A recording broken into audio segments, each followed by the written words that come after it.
আমি খুব লম্বা কথা না বলে আমি স্পেসিফিক কয়েকটা জিনিস আপনাদেরকে আমি স্পষ্ট করার চেষ্টা করব। ইতিমধ্যেই আপনারা আমাদের ইসলামী ছাত্র আন্দোলনের সাবেক সভাপতি শরীফুল ইসলাম রিয়াদের একটি স্ট্যাটাস দেখেছেন, যেখানে কিছু বিষয় ফুটে উঠেছে।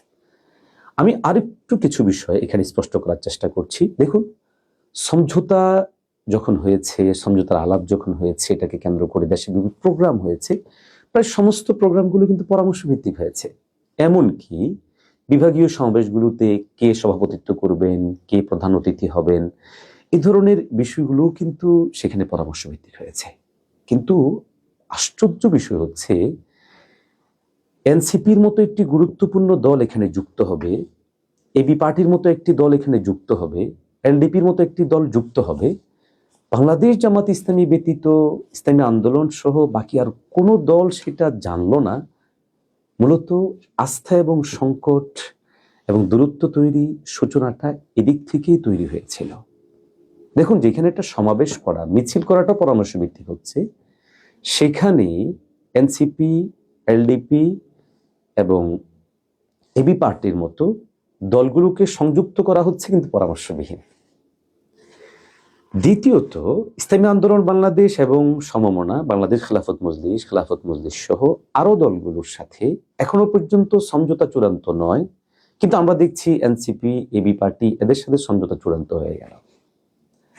আমরা দেখছি বাংলাদেশ খেলাফত মজলিস কিংবা খেলাফত মজলিস অথবা ইসলামী আন্দোলন কারো আসনই এ পর্যন্ত ছাড়ার ব্যাপারে কোনো ডিসিশন আসছে না, অথচ বাকিদের সাথে ছেড়ে দেওয়ার জন্য ডিসিশন চলে আসছে।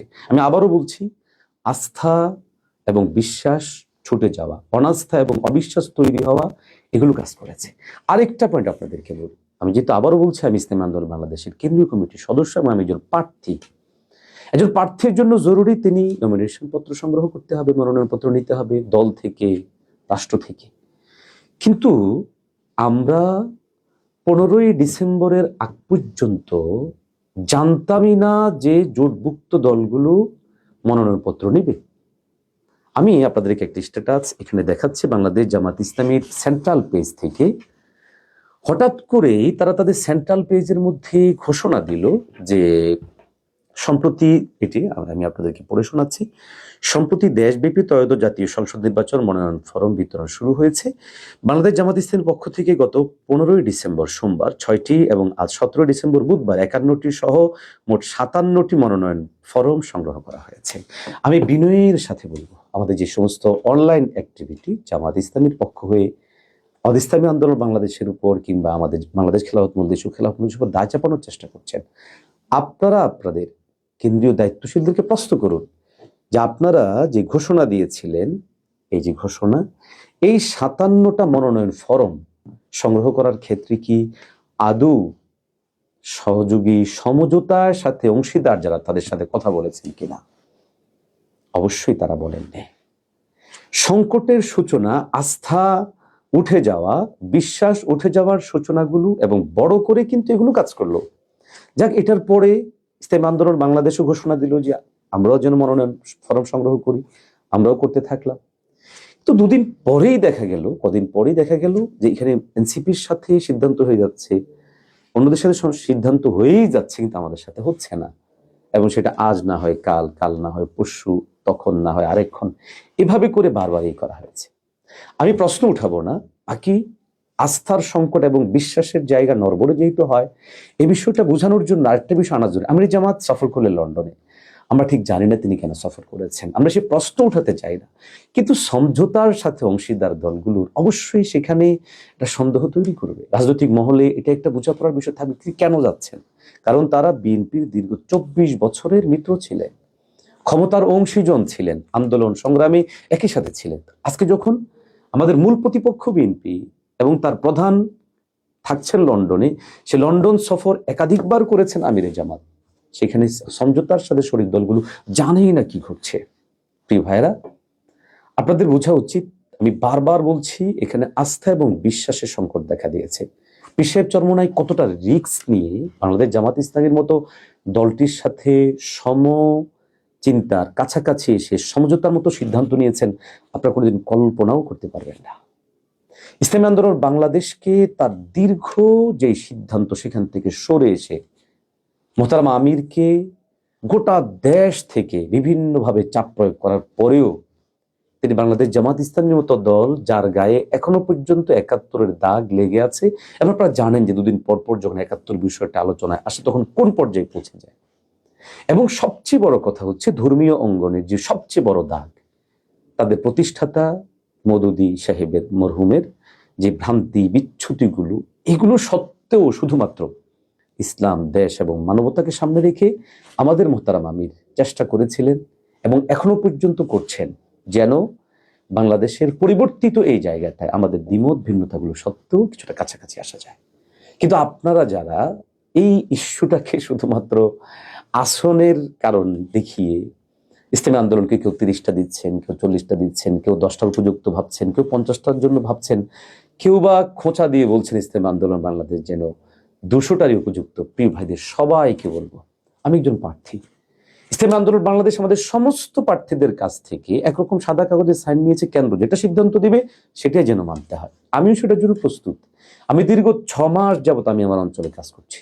অবশ্য সেখানে কাজ করতে গিয়েও বেশ কিছু তিক্ত অভিজ্ঞতা হয়েছে।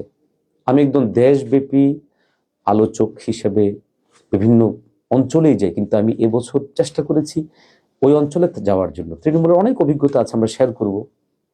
যদি কোনো একান্তই সমঝোতা ভেস্তে যায় তখন সেগুলো বলবো প্রয়োজন হলে। কিন্তু আজকে শুধু এতটুকু কথা বলি, শুধুমাত্র আসন ভাগাভাগি, কিন্তু ক্ষমতার ভাগাভাগির জন্যই আজকের এই সংকট নয়। এই সংকট অনাস্থা তৈরি করা, অবিশ্বাস তৈরির জন্য, আর অনাস্থা এবং অবিশ্বাস তৈরির জন্য সবচেয়ে বড় ভুল এবং ভূমিকা পালন করছে বাংলাদেশ জামাত ইসলামী। আমি দৃঢ়তার সাথে বলছি, এবং সেটা করেছে তাদের মৌলিক দুটো পয়েন্টকে সামনে রেখে। নাম্বার 1, কোনো প্রকার পরামর্শ ব্যতি রেখেই তারা দেশব্যাপী নমিনেশন ফরম সংগ্রহ করা। নাম্বার 2, বিশাল গুরুত্বপূর্ণ সিদ্ধান্ত এনসিপি, এবি পার্টি, এলডিপির মতো দলকে সংযুক্ত করা। আমি বলছি না যে এই দলগুলো সংযুক্ত করাটা দোষের, মোটেও না। দলগুলোকে সংযুক্ত করেছে ভালো, কিন্তু সংযুক্তির আগে তো পরামর্শ করা দরকার ছিল, কথা বলা দরকার ছিল, কারণ এই সিদ্ধান্তটা ছোট সিদ্ধান্ত নয়। আপনারা সবাই প্রশ্ন করছেন ইসলামী আন্দোলন বাংলাদেশ কয়টা আসন নিচ্ছে, কয়টা আসন নিবে, কয়টা আসনের জন্য তাদের জ্বালাবো। একবার ওকে প্রশ্ন করছেন বাংলাদেশ জামাত ইসলামীর চাহিদা কতটুকু আসন। তাদের সেক্রেটারি জেনারেল তো অলরেডি বলেছেন 200 আসন নেবেন, 100 আসন ছাড় দিবেন।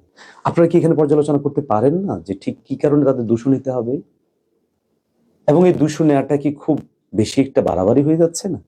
এরপরে অপরাপর যে সমস্ত দলগুলো আছে, এই দলগুলোর অনেকগুলোর ব্যাপারেও তো এই কথা চালু আছে যে এগুলো তাদের বি পার্টি কিনা। যেমন এবি পার্টি তো অলরেডি জামাত থেকে আসা, তাদের যে যিনি প্রধান আছেন মঞ্জুর সাহেব, তিনি তো ছাত্র শিবিরের লোক, জামাতের লোক ছিলেন, এসেছেন। প্রয়োজন সাপেক্ষে আওয়ামী ওই সময়টাতে বিকল্প হিসেবে দাঁড় করাতেও পারেন।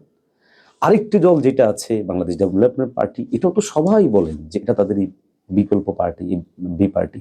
একইভাবে এনসিপি কেউ কেউ সেটা বলছে। আমি জানি না ঠিক ব্যাপারগুলো কি, যদি সেটাই হয় তাহলে নিজেদের দাবি কিন্তু 200, পাশাপাশি এনসিপির জন্য আরো 30টা, এবি পার্টির জন্য কিছু, বিডিপির জন্য কিছু, এলডিপির জন্য কিছু। তাহলে দিন শেষে আসলে সমঝোতার জন্য যারা সর্বোচ্চ পরিমাণ ত্যাগ করে বিগত 1 বছরের অধিক সময় জুড়ে কাজ করে যাচ্ছেন বিকল্প একটি স্বপ্ন নিয়ে, তারা কি কিন্তু কথা বলবে না?